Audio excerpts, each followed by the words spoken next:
He decided to play. Blindfold them. He will tell him, run straight and you're going to be free. And he will fall and he will shoot him.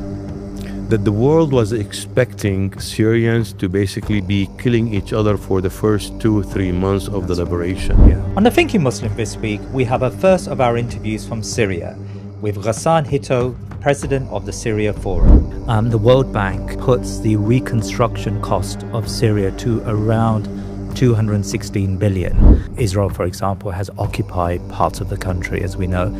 I can't mention, how many people said to me, be careful, this is Syria. Mr. Ahmed al-Shara, as being a president who is a Muslim, order was established within the first 12 hours. Do I trust this government?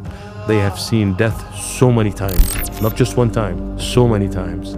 We went to Sadnaya prison. We have over 120,000 people who are missing. This is now back in our hands. We regained our homes. Now we need to start rebuilding. And who is best to catch Syria up except So we're here in the old city of Damascus with Ghassan Hito, who's the president and co-founder of the Syria Forum. Ghassan Hito, assalamu alaikum wa rahmatullah, and welcome to The Thinking Muslim. Alaikum assalam wa rahmatullahi wa barakatuh. Thank you, Brother Jalal, for inviting me, and thank you for visiting Syria. I've had an amazing few days already here in Damascus, and we're going to get into that actually. How can foreigners or those who are outside of the country help rebuild Syria? Now, today I want to talk about Syria's economy in particular, its welfare and its reconstruction. But actually off camera, we had a quick conversation, and it seems where we are at the moment in this Nuri Bimaristan is actually not unfamiliar to you. You grew up around this area. Just describe your relationship with the building we're in now and with the area we're in. Well, you are in the middle of history, and poets who have wrote poems on Damascus. At times, they have described this to be the center of the universe. Damascus has a romance with many people, Syrians and non-Syrians, for many things, just because it is known to be the oldest inhabited city in the world. We are in the city center. We are in the historical district. This place, and I'm really grateful that you have selected this place. This shows the significance of the Muslim contribution to the civilizations that we live in. This used to be a hospital that was built probably about 1,000 years ago. Yeah. And this is amazing. This is now a museum that shows, the contribution of Muslims to medicine. I grew up in this area. Actually, my father's shop is right outside this place, maybe 30 steps from here. Really? My father established the 6th sock factory in Damascus, is known for its textile business, and my father was in a textile business. So I grew up here in this area. I'm a Damascene, and this particular area, there is a ton of history. If you go to the Umayyad Mosque neighborhood, which is maybe half a kilometer from here, Brother Jalal, this is my message to our brothers and sisters, who would listen to this podcast. Syria is in the heart of Bilad al-Sham. We have to realize that, and its significance is important. So knowing Bilad al-Sham, knowing Syria, it's part of us. If you want to see Masjid Khalid bin al-Walid, it is in Syria. If you want to see the tomb of Abdullah bin Umar bin al-Khattab, it is in Syria. If you want to see the tomb of Ibn Taymiyyah, it is in Syria. So it has a significance for this ummah, this place. So I'm glad you're here. I'm glad you're visiting. There's a lot of opportunities to see things that are one of a kind that you will only see in Syria. And each of these 14 major cities around the country, each one of them have its own significance, its own historical significance. So I'm glad you're here. No, Jazakallah khair. And we're really thrilled to be here. It's been an amazing journey so far. We've visited so many places of historical importance. I mean, there's the graveyard here of the Sahaba. This is something which, we could never imagine that we would be able to visit such important sites for the Muslim Bilal bin Ummah. Rabah is in Bab al-Zghir, which is only maybe a couple of kilometers from here, from where we're sitting. Absolutely. Now, today we're here to discuss Syria's future, its economy, its welfare, its reconstruction. You've described your journey from the airport, which I've made as well, from the airport to your residence, and you see children selling napkins. It's a country with, I think, 90% of Syrians are living under the poverty line. Like, when you look at Syria today, where do we start? I think to be fair for this, what I believe is a great country, it's a very significant country in the Muslim world. We have to describe the current situations.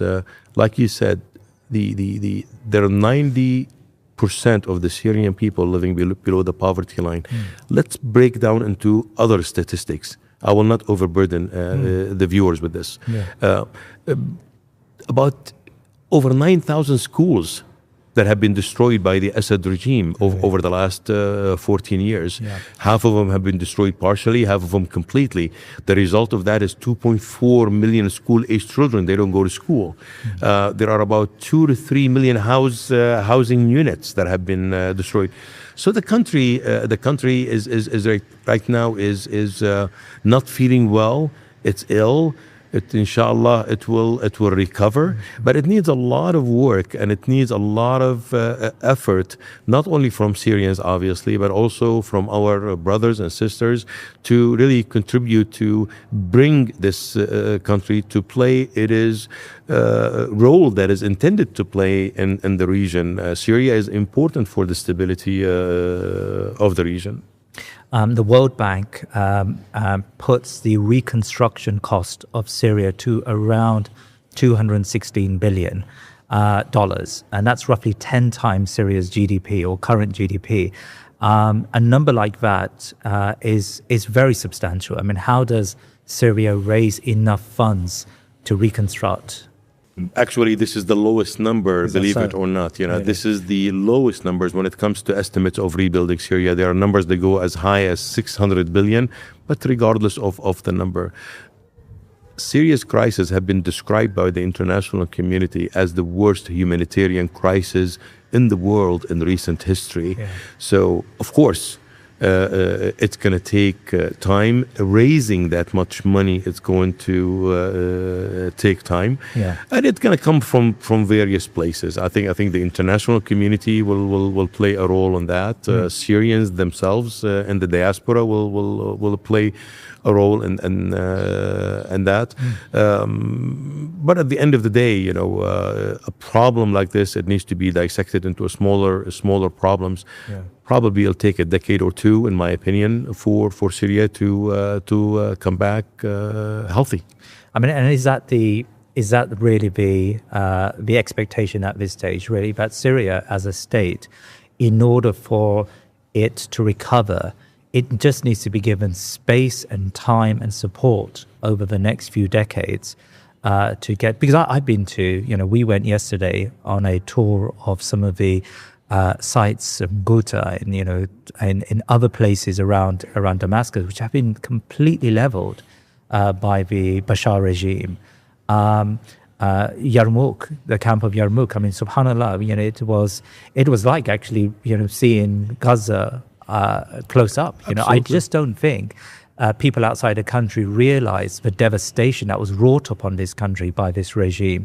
Just describe like where we are and how your forum, Syria Forum, which I think you work on relief, on education. How are you helping Syrians come out of this situation? Like you said, in Damascus alone, I'm going to paint in a couple of scenes. Damascus is one of the cities that is partially destroyed, meaning we have 5 neighborhoods that you've mentioned, a couple of them right now, they're completely leveled. Jobar, Qaboon, Hajar al-Aswad, Tadamun, and Yarmouk. These are 5 major neighborhoods that, as you have described, they are completely leveled. So now you're talking about hundreds of thousands of people in this city have been displaced. Yeah. I'm going to paint a different scene for you. So Homs, you will see neighborhoods are destroyed. Hama, the same way. Idlib, Halab, the same way. But if you go to Deir ez-Zor in northeast, you will see a city that is completely destroyed. Completely meaning, to be accurate, the city has 30 neighborhoods, 28 of them. You will see similar scenes as what you have seen in Jobar and Al Yarmouk. So the amount, when we say 2 to 3 million household units completely destroyed, trust me, I'm afraid that the number is higher than that. It's not an exaggeration at all. 15 million people, the United Nations have said, 15 million of the Syrian people, they are basically classified as people in need. So the situation in Syria, it's very, very devastating. We continue to have about 1.4 million people living in camps inside Syria, let alone those who have become refugees in other countries. So yeah, I mean, I think while the problem is devastating, is grim when you look at it, from that perspective. But I think there is a lot of hope. Syrians, I think you've already sensed some of that on the streets. There is a lot of hope in the street. People are breathing a sigh of relief, post Bashar al-Assad era. Now there is a sense of regaining agency. Right. It's developing. Yeah. The amount of fear that Assad has bestowed on the people was so tremendous. Right now, all of the sudden, people saying, "Wow, did we just wake up from a dream, or are we in a dream?" They are basically in the process of regaining agency, ownership of this country. And I think when that paradigm shift is completed, you're going to see a much higher positive energy by the Syrian people. They're just realizing right now, wow, this is now back in our hands. We regained our homes. Now we need to start rebuilding. Brother Ghassan, you talked about the need to move forward and the optimism that's in the air. And I sense a palpable sense of freedom. When you speak to people, they speak openly here. And I understand under the Bashar regime, that was impossible to do. You just couldn't speak, even in front of your children sometimes. We could not have this interview under the Bashar regime. For sure. I mean, it was a police state and a very difficult terrain for you to navigate. Even within family members, I understand people just wouldn't speak to one another. And there is a fear that, like all revolutions, governance can end up emulating and echoing previous generations. I mean, what guarantees do we have that the new government, the new administration, is going to move beyond this sort of autocratic, centralized government and continue this sort of freedom that the Syrian people enjoy at the moment? Let me say a few things in this regard. Yeah. Where Syria is today, the world should look at it as a great success story that we need to make sure it is completed. Right. We have a huge opportunity to create a great success stories, a Cinderella story. We've started that story, and now we just need to finish it. Yeah. Do I trust this government that it's going to do the right thing? Absolutely. Yeah. Absolutely. Because they had opportunities to do otherwise in the last year and a half, and they didn't. They've consolidated a lot of the military groups. They've tried to include as many people as although they've been accused on there, they're kind of not including enough. But look, they just toppled Assad. My goodness, this is almost miraculous. This was even in our dreams of dreams that this will happen. So for the new administration to really include as many people as they can. It's going to take a process. That happens with any, even Ibn Khaldun talked about the usba, right? I mean, this is very typical, right? And I think I see it going in the right direction. Some people might find that, to be the pace is slow, but I think it's normal. But the pushback, this is where sunnat at-tadafu', right? وَلَوْلَا دَفْعُ اللَّهِ النَّاسَ بَعْضَهُمْ بِبَعْضٍ, right? Allah subhanahu wa ta'ala gave us a tool, pushing back, right? So people should get involved. Getting involved is not easy because people are not trained in their own being to be involved, to be engaged. Simple civic engagement was not allowed. Now they need to take matters more into their hand for simple social society type of initiatives, cleaning streets, rebuilding some schools and what have you. So you'll see a lot. You will see signs of that. In my opinion, not enough. People should get engaged more. Should be more aggressive in taking matters into their hand in a correct and positive way. I don't think they need a lot of permission to engage, and rather I think the mindset of the government welcomes that. But if they don't, if the society doesn't get engaged, the society will create their own dictatorships. We should not fool ourselves. If we are not involved, of course, that's the government is going to be more authoritarian, is going to be more autocratic, is going to make its own decisions. It'll have less consultation with people. When people show interest, the government will consult. The government will talk to them. And I think people of Syria should quickly complete that shift that they are going through right now, and get engaged, ask questions, be critical, but be positive. This is important. Others also should be positive. Sometimes you hear of if you want me to allow, they see Mr. Ahmed al-Shara as being a president who is a Muslim. He appears Muslims. He has a beard, and what we know of him is a good Muslim. And all of a sudden, they're asking for an Islamic state. Allahu Akbar! Where did you come up with this idea? How is he going to create this overnight for you, just to satisfy your desire, your hawa? And unless he does an Islamic state, he's a bad person. No. It's going to take him time. It's called tarbiyah, right? Isn't that what we talk about? So the Assad allowed many things that we would consider haram. Look at Turkey, right? How long President Erdogan, took to create some of the transformation. Syria is no different in that. It's going to take time to also fix the damage that happened to the people. On the economy, Syria was under very punitive sanctions by the international community, the EU and the US. Those sanctions have now been lifted. You said it's a first step, not a magic wand.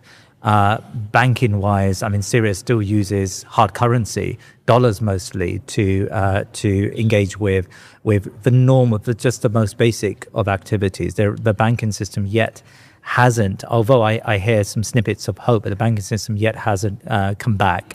How is this affecting the ordinary lives of Syrians, and how does that affect just the ability to reconstruct this country? The banking system is a major issue in Syria, and it needs to be resolved. Has the sanctions been completely lifted in a true practical sense? Right. No. Really? It's in the process of being lifted. There is a lot of technical issues associated with that. But let me take an inward focus on that. Also, the Syrian banks, they need, I think, to although I'm not a specialist or an expert in this area, but banks should also build their own capacity to connect with the international community, whether that processes the KYCs and anything that banks do. This is going to be important for us as a Syrian Forum. We manage our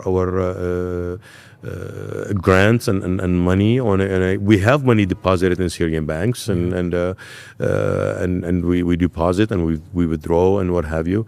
There are ways to get money legally into the country, not necessarily through the SWIFT system, but through what they call a hawala system and or through Turkey. There are some ways to get money into the system. This is what we do at the Syrian Forum to support our programs, being in education, being in economic empowerment, and humanitarian work, and what have you.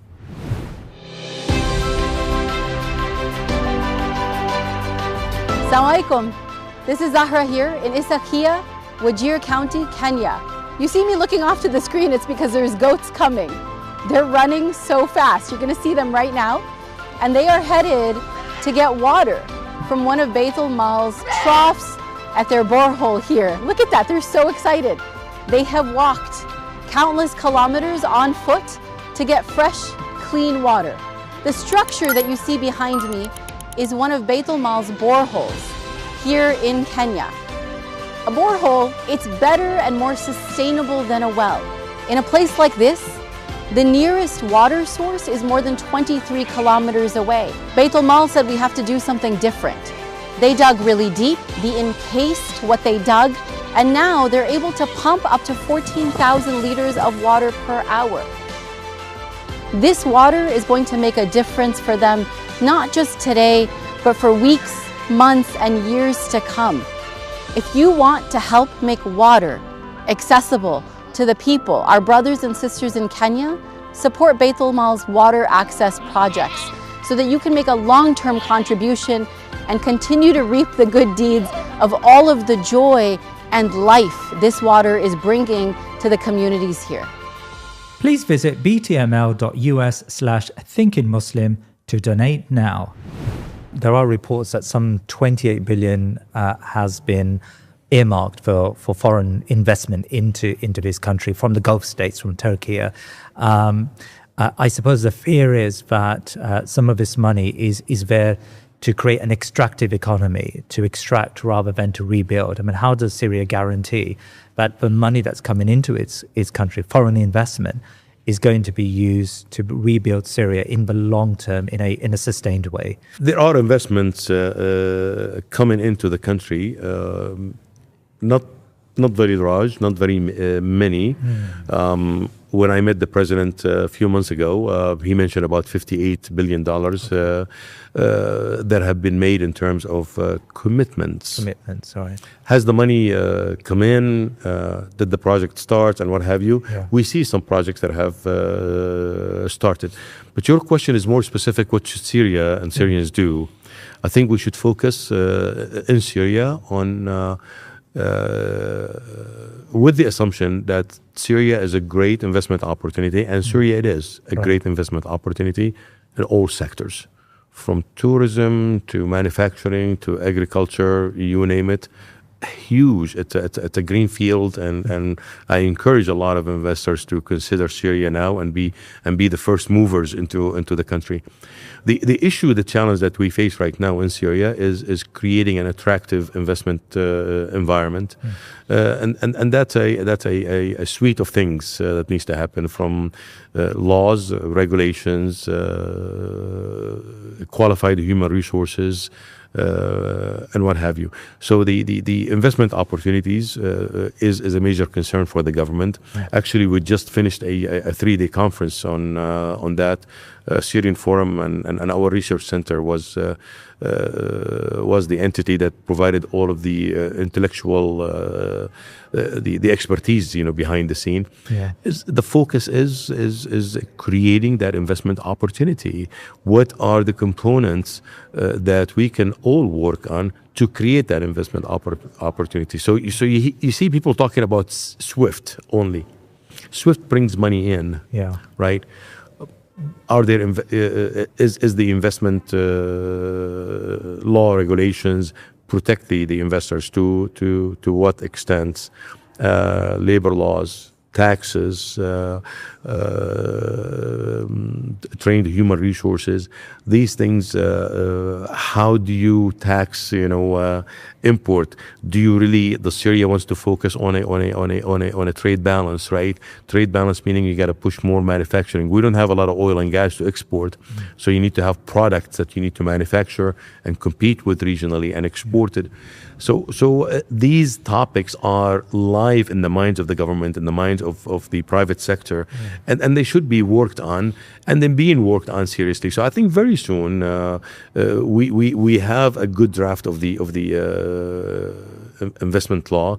I think they're very close to finish the draft of the law for the taxes in general, and people like us, and we focus on building the capacity of the human resources to prepare them to enter the market. I mean, can you explain to me what are the investment opportunities within Syria, and what export opportunities exist? Because I understand, I mean, the Assad regime was a very closed regime. It was sort of pseudo-socialistic in a way, and a lot of its exports were really like textiles and oil products probably, and a few things here and there. Like, what opportunities currently exist for inward investment, but also for export opportunities? I mean, the most obvious one, let me talk of two things, The quick money, I think, is going to be on import and maybe on the construction sector. But what Syria needs is really a production economy. Yes. So what Syria needs is to go back to its golden age of truly being a country that has a balanced economy between agriculture and also being industrious, and also it has trades. That there is a great imbalance right now. So agriculture sector is an important one, because it's traditional. There is a lot of know-how in the country, and there are products that are needed, crops that are needed outside the country. Fruits and vegetables needed by our regional countries. Textile, I think, is a major industry that should be supported and revived. And the list goes on. Someone could analyze the labor force, the cost of the labor force, and decide to bring certain manufacturing into Syria, which I think Syria provides that opportunity because of the ports that we have on the Mediterranean Sea and access to Jordan and Turkey and Iraq and other places. This is the location of Syria makes it very, very attractive, regardless of its own natural resources, makes it very attractive for investment to come in. Like I said, it's a green field, and I think people can invest and bring in restaurant chains. I don't want to violate my principle. I like to promote production economy. But at the end of the day, any investment for us as Syrian, any investment that really results in employing Syrians, that is a step in the right direction. That is a good investment. Do Syrians deserve to see high quality products delivered to them at a very decent price? Yes.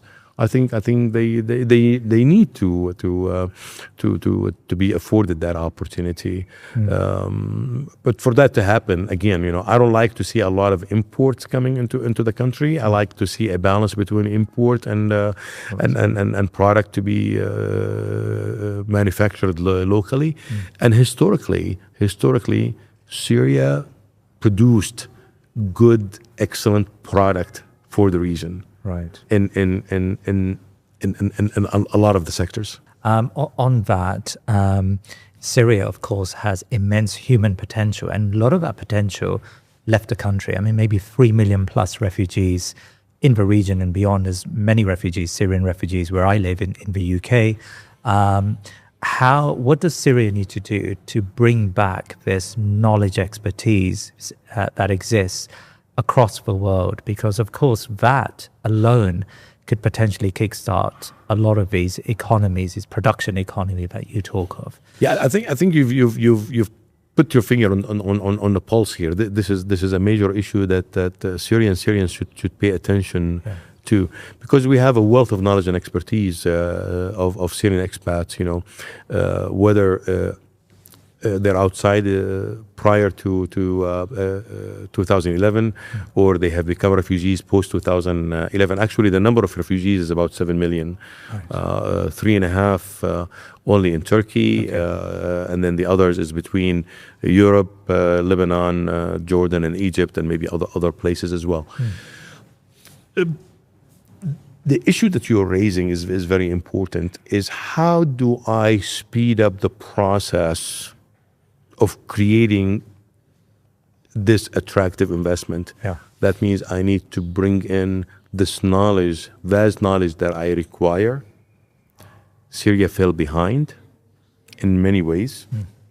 Now I need to get Syria caught up.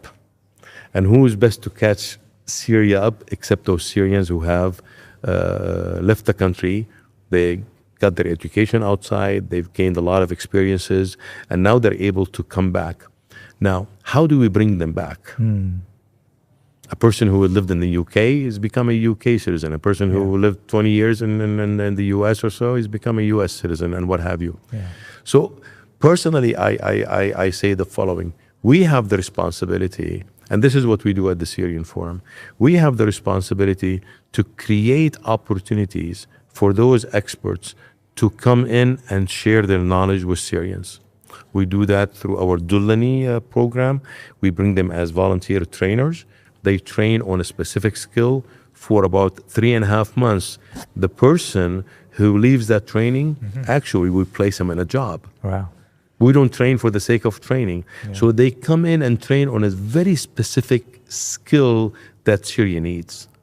So these type of programs, we need many of them so we can take advantage. And the reason I'm saying this, because I don't want to make it difficult on expat and put a pressure on them and say, look, if you don't come to Syria, then you're a bad person. No. Stay where you are if you desire to do so. But keep Syria in mind and think about what is your tolerance level of supporting. Can you spare 200 hours a year? We need to figure out how we can use these 200 hours. Yes. We can do a lot of damage with 200 hours for someone who has certain expertise, right?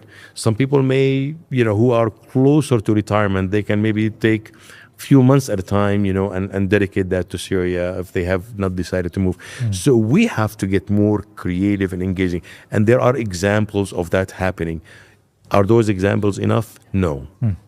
And the opportunity, and this is what I tell people, the treasure that we have with the Syrian expats, not only with expertise, but also Syrian expats are financially capable individuals, and they will make a difference. I don't know if they can build the country on their own, but they will make a huge difference in really setting the stage for future of Syria. And does that extend to non-Syrians as well? Of course, the Syrian revolution attracted a lot of non-Syrian Muslims who felt duty-bound to help their Syrian brothers and sisters. And there's a lot of goodwill out there amongst the Muslim Ummah, especially in the West, experts, people who are in professions that maybe Syrians require. Maybe they can join these programs that you talk of. Like, how can non-Syrians help the country? In many ways, actually. Basically, they need to take time to recognize that Syria exists and the importance of Syria and the position of Syria in terms of history and now in the Muslim Ummah.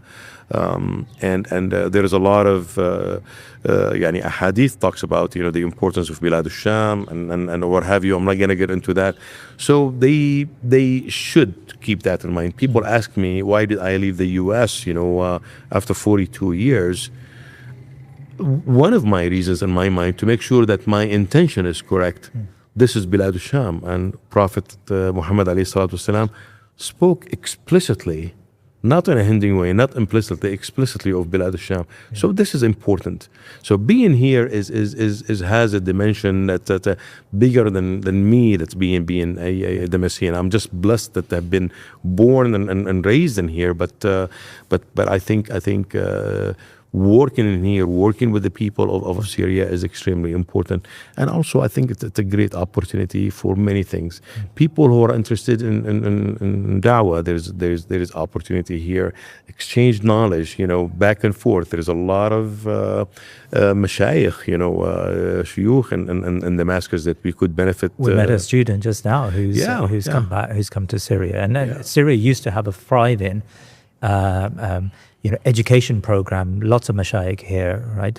Talk to that, like how do we bring back that young student seeking knowledge in a country like Syria? And for me, as a Syrian forum, we organize these things in a smaller way, but we can expand it. It all depends on the group of students and the age of students. So if students, they want to come and do volunteer opportunities as a first time exposure, of course we can facilitate that. If students wants to come in for intellectual enrichment, we can do that through our research and studies centers and create some sort of engagement with university students. We've done that before. I tell people who live in the West, you cannot believe your impact, and this is my message to them, especially the young ones. Yeah, you cannot believe the impact that you make on people when you just show up and talk to them. It just says you care. Remember, these people have gone through a lot. They have seen death so many times, not just one time, so many times. And then clinging on that hope. And that clinging by you showing up. And you say, look, I'm from Pakistan originally. I'm from the UK. I'm an American Muslim. I'm an Egyptian, but I've lived in the US for a long time. But I'm amazed about the resiliency of Syrian people. I just want to talk to you. That clinging becomes a grab. It gives hope by showing interest. Now you take that. So I thought a lot of people ask me these questions a lot. Well, if I come, what do you do? Just come. Yeah. Show interest. And then after that, you can see opportunities. You're fluent in English language. We need to teach young ones to become fluent in English, because that's a tool for knowledge transfer, right? Yeah. You have a certain skill set. We can definitely in a couple of weeks you can do a lot of damage. We can facilitate that for you if you're able to structure that delivery. But the very first thing is show interest. Come in. It's fun city. You will enjoy, I guarantee you will enjoy visiting Syria. Yeah. But in that visit, inshallah ta'ala, you will see a lot of opportunities how you can make a difference, a real difference in the life of people.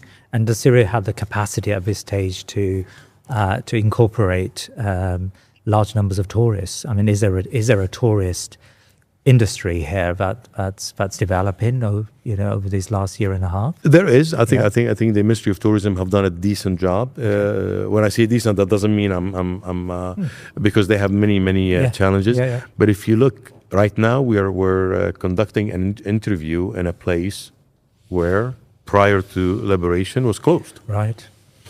People were not allowed to get into this spot where we are sitting. That's tourism. Yeah. And if you look, if we get a chance, you and I, to visit the Umayyad Mosque and visit other places, you will see the amount of interest that is given to those who show interest and they want to learn about these sites. I moved to Syria immediately after the liberation in 12/15/2024. When my wife and I walked down the streets and what have you, it was depressing at the time because some of the shops were closed. Some of the shops did not have enough inventory. It took 1 year. When you go to Hamidiyya Mosque, we're very close to it, right behind me. And if you look at the other shops around us, look at the inventory in the stores. That was not the scene a year ago. Right. So there is interest. A lot of the facilities is there. More companies are being licensed. It's easier today to find a car with a driver that is licensed by the Ministry of Tourism. than before. The permission that maybe you had to work through, it's significantly easier than what it was a year ago. So the ministry is doing a lot of things to facilitate that process and encourage people to come. Relatively speaking, they've done an amazing job considering where we were post-liberation. Yeah. But, just like with anything else, there's a lot of room to grow. People who are interested in hotel business, developing tourist areas, we have, I think, about 165 kilometers on the Mediterranean, amazing spots. If you get a chance to see that, you will see amazing places, from beaches to mountains next to the beaches. Something that is really amazing. The scenery is just beautiful. I suppose a worry that we all have is that a country like this, which has just come out of 15 years of civil war, of war, under an autocratic dictatorship, and still faces a lot of challenges, and some of those challenges are security challenges. Israel, for example, has occupied parts of the country, as we know, and there is a fear that it's unpredictable. You may come to Damascus, you may come to Syria, but there is an unpredictability about it because of just the region within which Syria sits, as well as its immediate challenges. And how do you allay those fears that people may have? I mean, just before I came, I can't mention, how many people said to me, be careful, this is Syria, you have to be. And I was pleasantly surprised when I came here that it's probably safer than a city I went to, Johannesburg, a few months earlier. Much safer. I feel like I can walk in the street at all hours. Just tell me about the security situation in the country. I think the security situation is excellent. I want to say good, more, maybe better than that, but it's relatively speaking, I think it's really excellent. And really, here I want to talk specifically about the Ministry of Interior. They have done an amazing job in creating a paradigm shift in such a short period of time. Really? From creating fear to providing services. Right. And I'm amazed, actually. Our interior minister is a very young fellow. His name is Anas Khattab, but he's just brilliant. How he created this paradigm. Yeah. You and I, if we travel outside of Damascus, you're going to see SUVs on the street just parked. Right. And these are highway service patrol. They're there to make sure that if you had a flat tire or something, they can jump in and help you.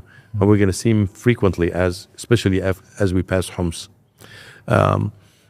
So these things all together, they provide a lot of security. Traffic police are present on the street. It just takes your visit, Brother Jallal, to come in and you say, well, I didn't see anything you told me about. Yeah. I drove from the airport and I drove through cities. And you have to pass through some poor neighborhoods when you drove through the airports. Yeah. But it's relatively, it's safe, maybe not pleasant to look at, but it's safe. It doesn't give you the impression that you have to be fearful of yourself. I think I'm a known personality here, but I drive by myself and I go to the streets with my wife quite a bit. So no, I'm safety is very, very high, comfortable. Just like any other place. Would you go, 2:00 in the morning in Manhattan? I'm not sure if I do. I'm not sure if I do that in Murphy, Texas, where I live in a suburb of Dallas. Yes. I wouldn't go after 2 a.m. in the street. It's like any place else. I think the change happened a lot quicker than I thought. But listen to this. This is important. People should know that the world was expecting Syrians to basically be killing each other for the first 2 or 3 months of the liberation. Right. Yeah. Order was established within the first 12 hours. Less than a day. I've heard this from diplomats. I've heard this from experts around the world. They were basically taking a step back and waiting for us to kill each other. It did not happen. Right. That says a lot about Syrian people and what they intend to do. And the situation of minorities, of course, is often talked about. We had the skirmishes in Sueda a few months back. There's conversations about the Kurds in the northeast of the country and whether they can fully be integrated into the Syrian state, and the cohesiveness of the state remains intact. Just tell me about, because Syria is different to many countries in the region. It has a rich tapestry of minority cultures, and it must be said some of these minorities may be manipulated by outside forces, as we've seen in Sueda previously. Just talk to that. Like, what is the government doing to assuage as many of these minority communities as possible, that there is no harm that's going to come their way? My point of view, my hat's off to this government. I think the government has shown not only its intent, backed that by action, that it is truly protecting minorities from any type of backlash from the community. Yeah.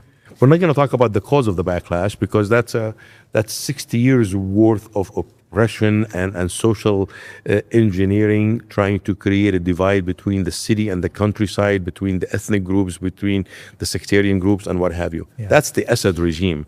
People should realize that. We're fixing all of that. The government has done a decent job. People might say, well, wait a second, we did not see that in Sueda. But I will tell them, look at the learning curve of this government. This government is a truly learning organization. Right. It is learning from each experience and keeping damage to the minimum, trying to contain situations, preventing it from spilling over.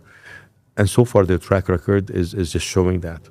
They performed the highest in Northeast with the Kurds in the way they have managed the situation with minimal amount of casualties. Right. But on the coastal line with the Alawite, I think by the admission of many, the government truly protected the Alawite as a minority from the backlash of the people. There is a lot of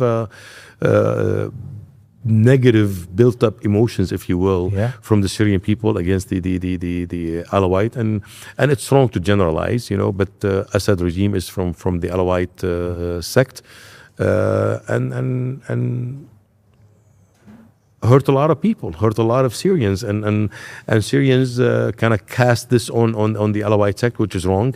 But I think the current government played a significant role. They've done an amazing job in protecting the minorities. Yeah. So that's a perspective not a lot talked about, but this is what we see on the ground, and I believe it's not perfect, but it's a reality. Meaning, is hate speech. The government clearly is watching hate speeches and monitoring those who are pro-government, and sometimes if they have moments of hate speeches, they are not going unnoticed. They are being held accountable for things like that. Khutbah of the masjid, they have been removed from the post of a khatib of a masjid. So these are all good signs. The situation is not perfect, but it's being managed, I think, in a reasonable way, considering the circumstances and the resources available. I mean, how does one manage that? Because there is we know that some minority communities, most communities, but some minority communities were very much involved in the persecution and the repression of Syrian people. We went to Sadnaya prison, and subhanallah, I mean, it was a chilling, walk through a very chilling place. We went to Tadamun yesterday, where the massacre took place. Amjad Yusuf, I think, was he's now been captured, but he was the head of effectively a kill squad that killed large numbers of Syrians. There is a feeling, I would imagine, after prolonged conflict for some form of retribution against those communities or those people who were ruthless in the way in which they treated ordinary Syrians. How does one manage that expectation for reconciliation or beyond, or for retribution, as you know, and how that has a tension, I suppose, with creating harmony with minority communities? It's not easy. It is very difficult. Yeah. It requires first and foremost a lot of wisdom. It all depends whether you want to look forward or keep looking backwards. Yeah. But there are tools, reconciliations. There is transitional justice tools. There are social peace tools, and what have you. Conversation. Transitional justice is a technical process. That's a legal process that the government should continue to focus on that. We have a commission for transitional justice that focuses on that. That's basically look after those criminals who have clear evidence against them. They have committed crimes, and they need to be put in front of judges and go through the process to basically have their chance in court and receive the proper punishment. That process is there. But let me share with you just so I don't paint just a very positive picture and then we get skewed. Yeah. The amount of negative emotions and the pressures that people are under because of the suffering that they have gone through from the situation that you have described. People are not satisfied with the pace of which the transitional justice is taking place. Yeah. Although I've heard of few thousands already have been arrested and they are in jails right now. Yeah. But the enormity of the crimes, every day when I follow news, I hear of people talking about, well, this guy, he's done this and this and this, and he's still living outside and he's roaming the streets. So there is a lot of dissatisfaction just because people are not seeing the pace of transitional justice is taking place.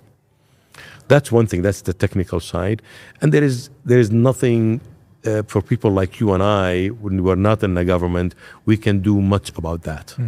If we know of past crimes, we need to be brave. This is my message to Syrian people. Yeah. If you know of crimes that have been committed against you, against your family, your relatives, in your neighborhoods, you need to document that if you have documentations and report it to the Ministry of Justice. But the other thing that we should work on, I think that's your question, is really conversation. Yeah. Conversation is really in the hearts of our being as good Muslims. Da'wah is conversation. We need to talk to people. Right. We need to talk to people.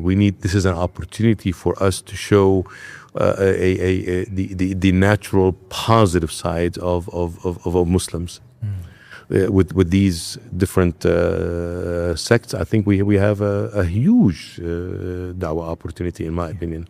And I'm using the term da'wah because here, the audience here is Syrians and non-Syrians. If I'm speaking to Syrians only, then we're talking about social peace. We need to create social harmony. But I believe that the more we talk to them, we will realize that casting this crime over an entire population is really wrong, is unfair. Not all Alawite committed the crimes that Assad committed. Yeah. He committed the crimes in the name of the Alawite, but not the other way around. Yeah. So we have to be careful, also how we channel this energy, and as ambassadors of Islam, as ambassadors of ourselves as humans, right? We need to use wisdom and good energy to let that human aspect of us really overcome Yeah. The other aspect that pushes us to maybe be quick to revenge, to be quick to pass judgment and create tension, that will not help build Syria. Yeah. Social peace is part of rebuilding Syria. Without it, it's not possible. Yeah. Can I ask you about the case of Amjad Yusuf? Because I know it's transfixed Syrians and non-Syrians. We've been reading about the horrific massacres of this one individual in Tadamun, but of course there was the case of Dr. Abbasi and his 6 children. Just for those who haven't followed the events so closely, what is he accused of doing? And if you know anything about the Dr. Abbasi case, that will be... Yesterday I was just attending the Tazia for the Abbasi family in the neighborhood of Ruknuddin. But let's go back to Amjad Yusuf. Amjad Yusuf is an officer in the army. He claims that he was receiving orders. Yeah. I personally believe, and this is the overwhelming evidence, that he was just an overzealous type of individuals, and many officers of the Assad regime were overzealous. He was basically entertaining himself and entertaining his soldiers and his underlings by killing Syrians. And if I want to paint the scene, it's a building that is not fully completed. It's a skeleton building. He dug a major ditch, and he would ask people, he will blindfold them, people that he had arrested on the street. These were randomly chosen. And when you see the videos, you will see old people, young people, children, women, and what have you. And look at this. When you look at videos of the crimes that have been committed by Assad, you will immediately understand the anger of the Syrian people. Immediately. So this guy, if you can imagine, so he had arrested these people. Now he decided to play. Blindfold them, and he would put them on the path, and he will tell them basically, you're free, run. So after the first 2-3 steps, the guy fall in the ditch. But he doesn't know that he's going to fall. He thinks that he has an open roads that he can continue to run on while he's blindfolded. Yeah. He will tell him, run straight and you're going to be free. And he will fall and he would shoot him. And this happens on tens and tens of people. The irony is it's all documented on videos. And you name it. The entire family, just like the Dr. Abbasi's. They strangled his children. Yes. How do we know? We know that. Well, this is the story that have been exchanged and reported. I don't have the details of it, but this is also Amjad Yusuf's goal.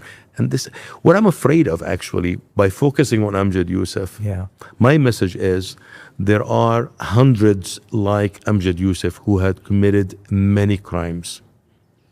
Now, Syrians would ask you, is Fadi Saqr connected with Amjad Yusuf? Right? Fadi Saqr is not arrested, but Amjad Yusuf is. So who was given the order? Right? And the list goes on and on and on of many examples. Maybe one time we bring in a panel and have these people who have documented this history to show you the example of random arrest, severe torture, and disappearing. We have over 120,000 people who are missing. Before the liberation, the statistics. Before the liberation, we thought we had 150,000 in jails. They liberated only 10,000. So that makes them missing about 250,000. Add to that 1 million people that have been killed. So the amount of crimes that Amjad Yusuf's and the likes have committed are just horrendous. He's just one of them. He's being presented to help, ease this tension in the country, but I think the world and Syrians are going to be sadly surprised when they learn more and more of the crimes committed by Assad. I think we have not discovered all the mass graves yet. There are many still Evidenced by the fact is we have 500,000 people that they need to be accounted for, 250,000 I mean, because those who have been documented as killed we know, but there is about 250,000 we don't know. So the number is going to be scary as we discover it over the next few years. So, Brother Ghassan, as we bring today's conversation to an end, I just want to get your feeling about where you see Syria heading over the next 5 or 10 years. Organizations like yours, the Syria Forum, do a lot of long-term reconstruction work, development work, welfare work. I know that we're going to visit some of the schools that are that have been developed by your organization a bit later on this week. Where do we see Syria heading over these next 5 or 10 years? With all things being equal, that you're very optimistic about the way the government is handling many of the challenges internally and externally that the country faces. How far can we see this rebuilding of Syria over the next decade? If we look at a near ideal situation where all cylinders are clicking, meaning we as a Syrian Forum, focusing on Syrian, we need to continue to do the things that we are doing. We need to continue to rebuild schools that are damaged. Yeah. Out of the realization, someone would say this is the job of the government. But the fact of the matter is, if I say that, the government's going to take many, many years to build the 9,000 schools. So I have to do my part. Every student that I bring back into the classrooms is a win for me. This is how I look at it. Every person that I train and I place in a job is a win for me. I cannot wait for the government to do that. Every farmer that I give agriculture inputs to, from seeds to fertilizers to irrigation materials, what have you, is a win for me, because then they can farm their lands and live off of it. So we need to do our parts as NGOs, as society, as civil society, and what have you. The government also needs to continue building its own capacity. They don't have the luxury of waiting for too long. There's the legacy that they have inherited is leave a lot to be desired. It's really, really bad. Employees that are outdated. I'm sorry to say that they lack behind in their skills. We need some bridging mechanisms. Again, this is where organizations like us, with our building capacity programs, we can help train, and we are doing that with some of the ministries. At the end of the day, we have to create that reasonable investment opportunities, because we need help. This is the bottom line. We need the help of our brothers and sisters around the world. We need people to look at Syria from that eye that has mercy and has opportunity at the same time. Mercy because they love this land, that's part of the Ummah, but also opportunity because there's a great opportunity for investment in Syria. And we need people to converge to Syria. We need, as Syrians, also to do our part to help that conversion take place. Is it going to be quick? No, it's going to take a while. Naturally, I think it's going to be at 5 years something is going to happen. At 10 years something else is going to happen. In the next 2 to 3 years, we need to focus on improving our regulations, our laws, trying to soften the blow as much as we can, improve our conversation, internal conversation as Syrians, so we are prepared for the next phase where I think the true reconstruction will start. And so your message to those who are watching this program and who've held back from visiting Syria, come and visit Syria, spend your money in Syria, help Syria with its skill shortages, help the reconstruction of Syria if you're in a position to do so, because Syria is a project for all of us. Absolutely. Absolutely. Huge opportunity to help, a huge opportunity to see direct benefit of your contribution and making a difference, a true positive impact of a population that is eager not only to know you, but eager to benefit from your contribution. And this is just an amazing thing to see that whatever you do, you're truly making an impact on the life of people, one person at a time.